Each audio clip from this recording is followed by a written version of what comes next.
Thank you. Let's turn now to the issue of immigration and border security. President Biden, a record number of migrants have illegally crossed the southern border on your watch, overwhelming border states and overburdening cities such as New York and Chicago, and in some cases causing real safety and security concerns. Given that, why should voters trust you to solve this crisis?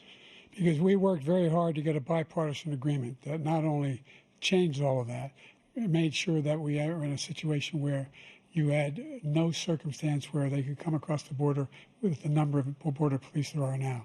We significantly increased the number of asylum officers. By the way, the Border Patrol endorsed my position.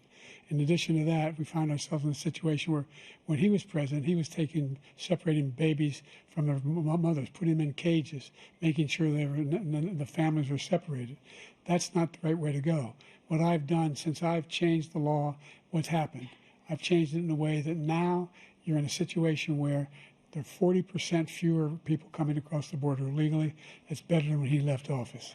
And I'm going to continue to move until we get the total ban on the total initiative relative to what we're going to do with more Border Patrol and more asylum officers. President Trump? I really don't know what he said at the end of that sentence. I don't think he knows what he said either. Look, we had the safest border in the history of our country. The border, all he had to do was leave it. All he had to do was leave it.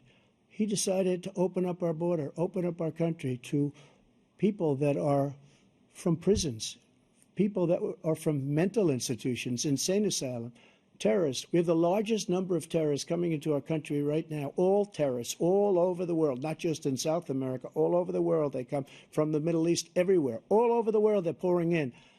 And this guy just left it open. And he didn't need legislation because I didn't have legislation. I said, close the border. We had the safest border in history. In that final couple of months of my presidency, we had, according to Border Patrol, who is great, and by the way, who endorsed me for president, but I won't say that, but they endorsed me for president. Brandon, just speak to him. But look, we had the safest border in history. Now we have the worst border in history. There's never been anything like it. And people are dying all over the place, including the people that are coming up in caravans. Thank you, President Trump. President Biden?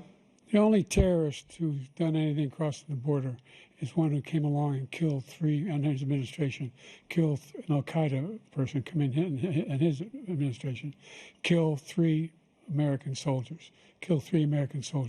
That's the only terrorist that's there. I'm not saying that no terrorist ever got through, but the idea they're emptying their prisons, we're welcoming these people, that's simply not true. There's no data to support what he said. Once again, he's exaggerating, he's lying.